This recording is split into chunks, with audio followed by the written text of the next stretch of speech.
Day one से जो धूम मचा रहा है शिव उस घर में टिल डेट, जब अब लास्ट हफ्ता चल रहा है, फिनाले वीक ऑलमोस्ट हम पहुंच जाएंगे, कल से फिनाले वीक में होंगे, तो he is rocking and I am very sure कि मेरा भाई लाइट्स ऑफ करे बिना आएगा नहीं वापस।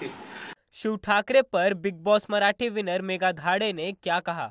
शिव ठाकरे जिस तरह से गेम खेल रहे हैं उनमें क्वालिटी दिखती है। Yes. बिग बॉस जीतने की क्वालिटी दिखती है। Yes, आपसे जानना चाहूंगा, जब वो घर के अंदर जा रहे थे उससे पहले आपकी मुलाकात में आपने क्या कुछ उनसे बोला?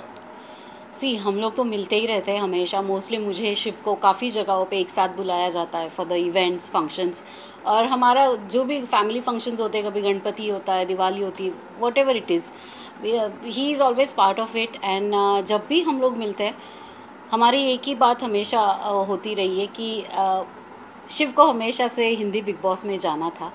सबसे पहले तो मराठी बिग बॉस से पहले वो हमेशा हिंदी बिग बॉस का ही सपना देखता आया है, और जब उसे जाना था और उसे बुलाया भी गया था इससे पहले, तब एज अ वाइल्ड कार्ड बुलाया गया था, और मैंने हमेशा कहा था कि ये गलती कभी मत करना एज अ वाइल्ड कार्ड जाने की, हमेशा जाओ तो एज अ फ्रेश कंटेस्टेंट जाना। और बस उसने वो एक पॉइंट हमेशा याद रखा, और डे वन से जो धूम मचा रहा है शिव उस घर में टिल डेट, जब अब लास्ट हफ्ता चल रहा है, फिनाले वीक ऑलमोस्ट हम पहुंच जाएंगे, कल से फिनाले वीक में होंगे, तो he is rocking and I am very sure कि मेरा भाई लाइट्स ऑफ करे बिना आएगा नहीं वापस।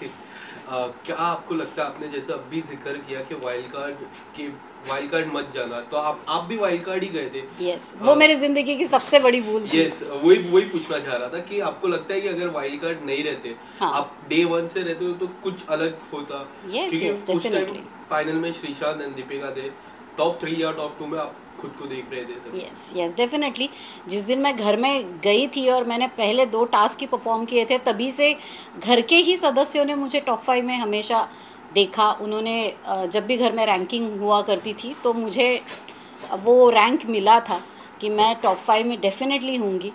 बट कभी कभी बिग बॉस भी ऐसी चाल खेल देते हैं, घर में कुछ ऐसी चीज़ें हो जाती है कि अनएक्सपेक्टेडली आप बिल्कुल फिनाले के नज़दीक पहुंच जाते हो और आप घर के बाहर होते हो। शिव ठाकरे की गेम के बारे में मैं बात करूं, किस तरह से लगी आपको जर्नी शिव ठाकरे की गेम? Mind blowing. मतलब शिव की ऐसी ऐसी रही है कि Shiv will be the example for he setting a bar की जो सालों सालों तक याद रखा जाएगा कि अगर प्लेयर हो, इंसान हो बिग बॉस के घर में, तो वो ऐसा हो जो मतलब एकदम निडर होके और डे वन से एकदम फ्रंट फुट पे खेल रहा है। वो कभी उसने बैक सीट ली नहीं, हमेशा फ्रंट फुट पे आके अपना ओपिनियन रखा है।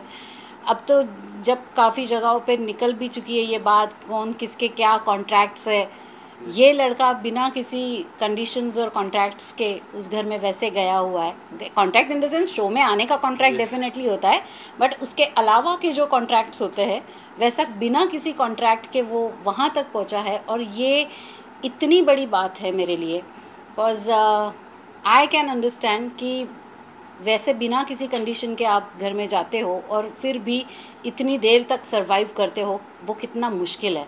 हमने देखा है बाहर गए हुए लोग भी वापस आए हैं बिकॉज उनके कॉन्ट्रैक्ट्स शायद वैसे होंगे इस वजह से आउट हुए कंटेस्टेंट भी घर पे आए, ऊपर से प्राइज मनी भी लेके गए। उनकी वजह से प्राइज मनी भी कटी है। अभी कल ही मैं देख रही थी, कल का जो एपिसोड है, बिग बॉस ने टास्क दिया, 2 ग्रुप बनाए उन्होंने और 2 ग्रुप में प्राइज मनी जीतने की उन्होंने ये की। मतलब ये पहली बार ऐसा होगा शायद बिग बॉस में कि किसी पर्टिकुलर इंसान को इतनी प्राइज़ मिलेगी और किसी पर्टिकुलर इंसान को इतनी प्राइज़ मिलेगी। मतलब इतने भेदभाव पे उतर चुके हैं अब ये लोग कि जिसे चाहते हैं प्राइज़ मनी दिलवाना ज़्यादा, उसे ज़्यादा प्राइज़ मनी। हालांकि प्राइज़ मनी गई भी किसकी वजह से, ये आप अगर गौर तलब करेंगे, अंकित को बचाने के चक्कर में प्रियंका ने प्राइज़ मनी 25 लाख गंवाए, टीना को बचाने के चक्कर में शालीन ने 25 लाख गंवाए, पर शिव ने किसी के लिए बजर नहीं दबाया था। उसने तो उल्टा इनकी बेवकूफ़ियों की वजह से जो प्राइज़ मनी गई थी उसे वापस लाने के लिए जो एक टास्क हुआ था जिसमें कोड देने वाले थे बिग बॉस, वो लॉकर का कोड जिसमें प्राइज़ मनी होगी, इसने अपनी कैप्टनसी की दावेदारी नहीं ली और उसके बदले में कोड लिया वो प्राइज़ मनी के लिए। जबकि ये जो बाकी दूसरे कंटेस्टेंट्स हैं, इन्होंने कैप्टनसी की दावेदारी ली थी, इन्होंने प्राइज़ मनी को ज़ीरो इम्पोर्टेंस दिया था जब प्राइज़ मनी आ रही थी या बचा सकते थे तब नहीं लिया। और अब देखिए जिन लोगों की वजह से प्राइज़ मनी घटी है उन लोगों को अब जब वो जीतेंगे तो उनको फुल प्राइज़ मनी होगी, और जब मेरा भाई शिव जीतेगा जिसकी मुझे फुल गारंटी है उसे कम प्राइज़ मनी मिलेगी। ऐसा क्यों? पर आपको लगता है कितना अनफेयर हो जाता है जिस तरह वो टास्क बीता था? यस। आप देख रहे हो अंकित को बचाने के लिए, हाँ। टीना को बचाने के लिए, आज वही तब खिलाड़ी तब तो कोई ग्रुप में डिस्कशन नहीं था, सिर्फ एक बंदे के ऊपर वो डिसीजन था, एक जन डिसाइड कर सकता था। तब सब सारे घर वालों पे क्यों नहीं वो डिसीजन सौंपा गया फिर कि क्या इसे बचाने के लिए आप प्राइज़ मनी वो करेंगे? जब उनकी मर्जी आई एक एक बंदे ने बजर दबा के प्राइज़ मनी गवा दी, जबकि वो प्लेयर ऐसे थे कि वो उस घर में रहने के लायक भी नहीं थे, अच्छे प्लेयर्स भी नहीं थे। Ankit was a nice human being, but हमने देखा कि उसका गेम बिल्कुल ज़ीरो नहीं, उसका गेम माइनस हो चुका था, फिर भी उसे बचाने के चक्कर में। और इस स्टेज पर आकर इतने दिनों तक टिक कर इतनी मेहनत कर अब शिव के हिस्से की या स्टैन के हिस्से की प्राइज़ मनी घट रही है। That is so unfair of their part कि बेचारों के साथ ऐसा अन्याय क्यों?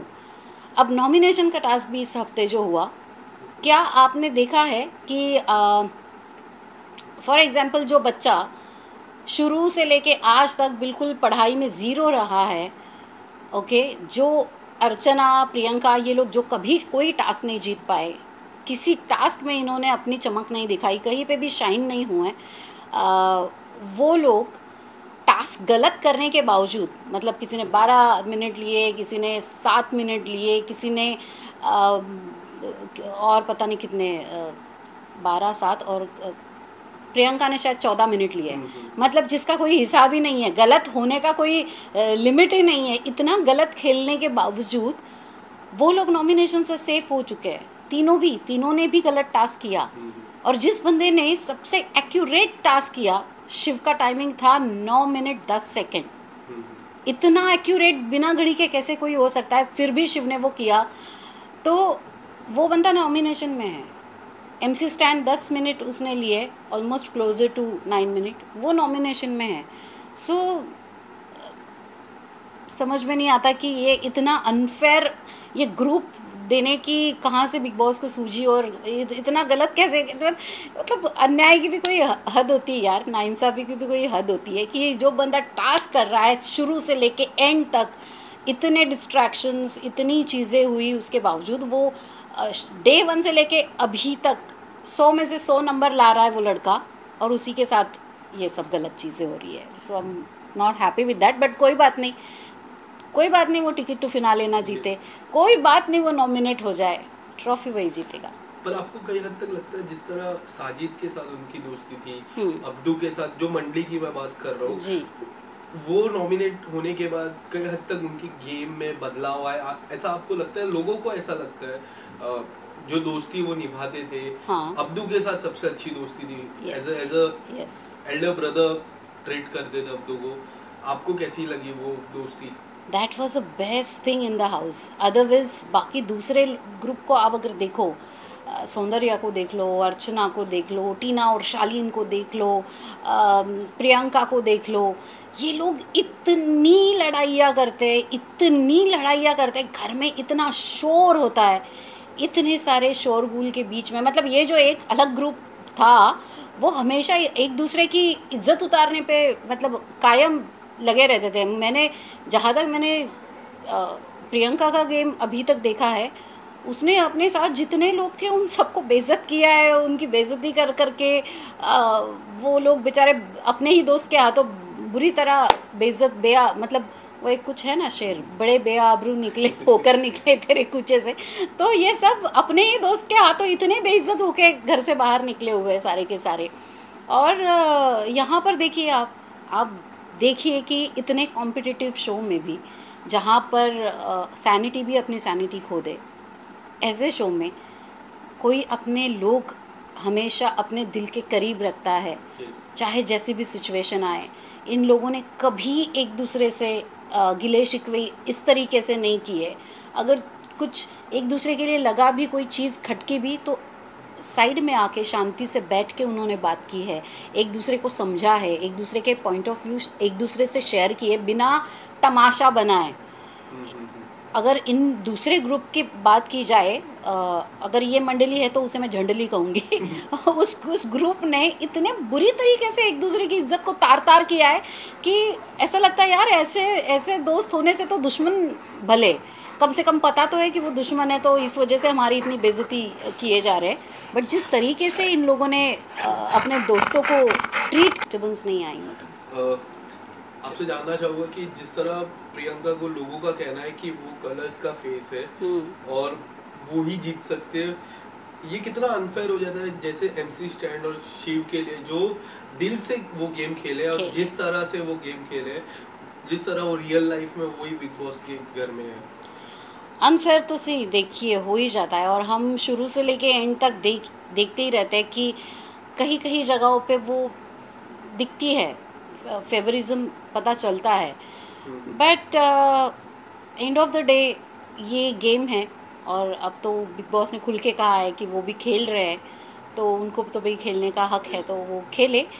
बट ये है कि अगर बाकी की बहुए कलर्स का फेस है तो हमारा शिव जनता का फेस है और वो हमेशा जनता का रिप्रेजेंटेटिव रहेगा, ना ही किसी सिर्फ पर्टिकुलर चैनल का। हाल ही में टॉर्चर टास्क हुआ था फाइनल राउंड के पहले, काफी कुछ हुआ टॉर्चर टास्क पे, शिव को लेके काफी कुछ हुआ। आपको क्या लगता है वो टॉर्चर टास्क किस तरह बीता है शिव के लिए?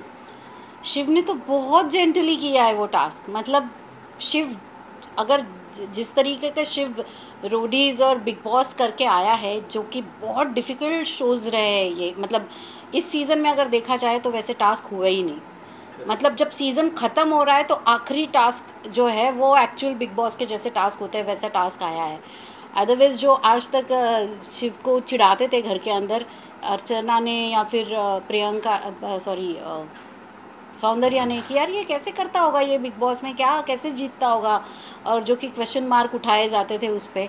मेरे सीज़न में मेरे ऊपर भी कई बार क्वेश्चन मार्क उठे कि ये कैसे विनर बनी। तो let me tell you guys कि जो अभी सीज़न ख़त्म होते होते जो टास्क शुरू हुआ है ना, हमारे मराठी सीज़न में ये टास्क पहला होता है। मतलब ये वार्म अप टास्क होता है और उसके आगे फिर और टास्क खतरनाक होते जाते हैं। तो हम वो खेल के वहाँ से आके यहाँ पर आए हैं। मतलब वो लेवल, मतलब इतना उसका टफ होता है टास्क का कि वहाँ से लेके हम उसके बाद यहाँ आए। इस सीज़न में कोई टास्क ही नहीं हुए। जो अर्चना हमेशा ताना देती है बिग बॉस विनर होने का शिव को, वो कल कहती है टास्क ख़त्म होने के बाद, हैं ये होता है टास्क, ऐसा होता है। तो मैडम अब पता चला आपको टास्क किसे कहते हैं, कैसे खेलते हैं। आप पहली बार जब खेली हो तो आपको इतना प्राउड फील हो रहा है। ये जो बच्चा है शिव, ये ऐसे कई टास्क करके आया है। हमारे सीज़न में ऐसे हफ्ते में 3 टास्क होते हैं, नॉमिनेशन, फिर कैप्टनसी टास्क, फिर साप्ताहिक कार्य। ये हफ्ते के 3 करते करते 15-16 हफ्ते हम वो टास्क खेल के फिर हमें वो ट्रॉफ़ी मिलती है। तो उस ट्रॉफ़ी की थोड़ी तो इज्जत रखिए। जब आप घर के बाहर आएंगी, अर्चना जी या फिर सौंदर्या जी देख रही होंगी, जिन्होंने भी बिग बॉस के मराठी विनर्स पे क्वेश्चन मार्क्स उठाए, उनके लिए ये मेरा कहना होगा कि किसी अगर आपको टाइम मिले, खैर अब तो आप बाहर आ जाओगे तो आप लोगों के पास टाइम ही टाइम होगा, इसके बाद तो शायद ही आप बिज़ी होंगे, तो आप देखिएगा कैसे होते हैं मराठी सीज़न, फिर आपको पता चलेगा शिव कैसे जीता था। कुछ आखिरी सवाल मैं पूछूंगा, आपको क्या लगता है सबसे बड़ा कंपटीशन अब शिव के लिए उस घर में कौन है? देखा जाए तो शिव के लिए स्टैन सबसे बड़ा कंपटीशन है, सबसे बड़ा competition, because stand is a one more genuine player, जो कि हम अग्री करते हैं कि बहुत ही लेट खेलना शुरू हुए हैं। बट अब जब वो खेलना शुरू हुए तो उन्होंने गैर सीधा 6th ही डाला है। तो शिव की सबसे बड़ी कंपटीशन आई थिंक स्टैन है, और शिव के बाद अगर मेरा उस घर में इस वक्त अगर कोई फेवरेट है तो दैट इज़ स्टैन। पर आपको क्या लगता है कि फिनाले टास्क या फिनाले वीक में शिव कौन से ऐसे सदस्य है जिससे दूर रहना चाहिए? अर्चना और प्रियंका से अगर वो डिस्टेंस रखे तो अच्छी बात है, बहुत ही अच्छी बात है। टॉप 3 में आप किसको देखते हो? मेरे लिए टॉप 3 नहीं है, मेरे लिए टॉप 2 है, शिव और स्टैन। क्या लगता है आपको, अगर शिव नहीं जीतते, स्टैंड नहीं जीतते, तो कौन से ऐसे सदस्य जो जीतेंगे? जो भी होगा फिर वो उसे मैं विनर कहूँगी ही नहीं, क्योंकि फिर ऐसे मैं कहूँगी बैठे बिठाए ही उनको अगर ट्रॉफी दी जाती है तो मेरी नज़रों में वो विनर होगा ही नहीं। एक आखिरी सवाल, अगर शिव जब भी आपसे मुलाकात करते, सबसे पहला आप क्या कहोगे उनसे, और सबसे पहला किससे दूर रहने को कहोगे इन रियल लाइफ? मैं शिव को सबसे, जब वो बाहर आएगा और फिनाले के बाद जब मैं उसे मिलूंगी उस ट्रॉफ़ी के साथ, तो मैं उससे यही चीज़ कहूँगी कि I am so proud of him, I am really really proud of him, because it was not easy. बिना किसी एमजी के, बिना किसी एक्टिंग के स्ट्रॉन्ग बैकग्राउंड के, वो लड़का वहाँ पे गया है, खेल रहा है, दिल से खेल रहा है, दिल से रिश्ते बना रहा है, दिल से सब कुछ निभा रहा है, दिल से उस घर में एक एक पल वो जी रहा है। और यहाँ तक कि उसकी जो जर्नी रही है वो आसान नहीं है। तो मैं उसे यही कहूँगी कि I am really proud of him. और मैं कहूँगी दूर रहने की कोई ज़रूरत नहीं है किसी से, क्योंकि शिव इतना पॉजिटिव बंदा है कि अगर वो अपने साथ किसी को दोस्त बना लेता है तो वो निगेटिव को भी पॉजिटिव में बदलने की ताकत रखता है। तो शिव को किसी से डरने की ज़रूरत नहीं है। आप देखिए जैसे जैसे शिव का ग्रुप बढ़ता गया, जो लोग शुरू में बहुत गलत नज़र आ रहे थे वो भी अच्छे लगने लगे। शिव का ऑरा ही ऐसा है कि वो ताकत रखता है कि किसी नेगेटिव बंदे को भी वो पॉजिटिव में कन्वर्ट कर सकता है। उनकी शादी की बात काफी चल रही है। उनकी, जब मैंने उनकी माता जी से भी मुलाकात हुई तो बोल रहे काफी सारे रिश्ते आ रहे। हाँ, उसको लेके क्या आप कहोगे, शादी को लेके? यही कहूँगी कि भाई तू नहीं चुनेगा अपनी दुल्हन, तेरी दुल्हन हम चुनेंगे, ओके? तो बस आराम से घोड़े पे बैठ के आ जाना बारात में, जोक्स अपार्ट। बट शिव जैसा लड़का है, आई एम वेरी श्योर उसकी मेरी जो भाभी होगी वो डेफिनेटली बहुत अच्छी होगी, सुलझी हुई होगी। और सबसे बड़ी चीज़ उसमें ये होगी कि वो बहुत ही वैल्यूज़ रखने वाली होगी, फैमिली से बहुत प्यार करने वाली होगी, शिव की तरह ही अच्छे और नेक दिल की होगी। तो बस हमें इससे ज़्यादा और कोई एक्सपेक्टेशन नहीं है, और मैं ढूंढूंगी ऐसी भाभी अपने लिए ज़रूर। बहुत बहुत धन्यवाद मेघा जी आपका। Thank you so much. और कुछ पॉइंटर्स थे जो मुझे एक्चुअली बोलने थे, बट वो और एक बार मैं पूछना चाहूँगा कि जो टॉर्चर टास्क हुआ जी, क्या लगता है आपको कि आपको कैसा लगा वो torture task as a viewer point of view? As a viewer, sorry, as a viewer मुझे लगा कि शिव और उसकी टीम ने तो टॉर्चर किया ही नहीं। स्टैन ने तो बस वो आते जाते सिर्फ ऑयल डाल रहा था, साबुन डाल रहा था, और स्टैन शायद वैसा बंदा है भी नहीं कि वो किसी को तकलीफ़ देना पसंद करेगा। वो सिर्फ हाथ छुड़ाने की कोशिश कर रहे थे। निमृत ने एक दो बार हाथ फिज़िकली हाथ छुड़ाने की कोशिश की, या फिर वो उसकी रस्सी खींचने की, हार्नेस खींचने की कोशिश की, वो थोड़ा गलत था। बट शिव की तरफ से अगर मैं ये टास्क देखूँ तो शिव ने बहुत ही एक्चुअली जेंटली खेला, और मैं एक्चुअली इस बात से खुश नहीं हूँ कि वाई शिव ने टॉर्चर नहीं किया, बिकॉज शिव सिर्फ कान में गुदगुदी कर रहा था। जो प्रियंका कह रही थी कि बाद में टास्क के बाद प्रियंका ने भी कहा कि अरे नहीं, मुझे कोई तकलीफ़ नहीं हो रही थी, मैं तो बस ऐसे ही कर रही थी, झूठ मूठ बोल रही थी कि मेरा कान फट जाएगा या ऐसे। वो तो मैंने उसे बिज़ी रखने के लिए किया था। इट प्रूव्स, इवन जैसे ही टास्क ख़त्म हुआ प्रियंका ने खुद बोला कि थैंक्स शिव, तुमने वो सादा पानी फेंका, इसकी वजह से मेरी आँखें बच गई, वरना मेरी आंखें तो गई थी। ऐसा प्रियंका ने टास्क ख़त्म होते ही कहा कि मतलब अगर उसकी आंखों में ज़रा कुछ गया होगा तो शिव ने तुरंत उसको सादा पानी दिया फेस पे। तो इट शोज़ कि शिव नहीं है वैसा कि वो किसी लड़की के साथ एक लेवल क्रॉस करके, लिमिट क्रॉस करके जाए। इनफैक्ट जैसे ही बिग बॉस ने कहा कि टास्क ख़त्म हो चुका है, Shiv was the first one जिसने सबसे पहले प्रियंका को सहारा दिया, क्योंकि वो जो हार्नेस है वो उसमें इलास्टिक लगी रहती है, और जब आप उसे अचानक से छोड़ते हो तो आप होती है संभावना कि आप धड़ाम से जाके पीछे आप खींचे जाओ और गिर जाओ। तो Shiv was the first one कि उसने पहले प्रियंका को पकड़ा कि वो गिर ना जाए या उसे चोट ना लगे। तो Shiv is that kind of a person. But Shiv को थोड़ा हार्श होना चाहिए था टास्क में, जो वो हुआ नहीं ज़रा भी। शायद हो जाता तो मतलब दुनिया ना दोनों तरफ से बोलती है। अगर शिव जैसे प्रोमो में जो काट काट के दिखाया था ड्रामेटिक करके कि शिव टास्क करते वक्त थोड़ा अनरीजनेबल हो रहा है, तो वो तो वैसा हुआ ही नहीं था। जो प्रोमो में बहुत बढ़ा चढ़ा के दिखाया गया कि शिव बहुत ज़्यादा कर रहा है, जो हमने एपिसोड में देखा उसमें तो कुछ भी नहीं था। वो कई बार होते हैं प्रोमोज बहुत ज़्यादा मिसलीडिंग, जैसे आज के टास्क में हल्दी फेंकते हुए दिखाया, बट पता चलता है कि बाद में मिर्ची भी है, क्या क्या है। तो आज के उनके टीम के बारे में जो दिखाया वो तो बड़ा माइल्ड था, और जब शिव के टीम के बारे में दिखाना था तो ऐसे दिखाया कि पता नहीं शिव ने क्या कर दिया। बट शिव नहीं है वैसा पर्सन। शिव ने बहुत जेंटली मतलब खेला उसने टास्क, बट एक हद में रहकर खेला, ये देखते हुए कि सामने 2 लड़कियां हैं और शालीन को तो उसने कुछ किया ही नहीं। But I am feeling sad कि जब प्रोमोज आते हैं तो ऐसे मिसलीडिंग क्यों होते हैं, और शिव को थोड़ा और जोर लगा ही देना चाहिए था, ऐसे मुझे लग रहा है अब। Thank you so much. Thank you. Thank you. 1 minute.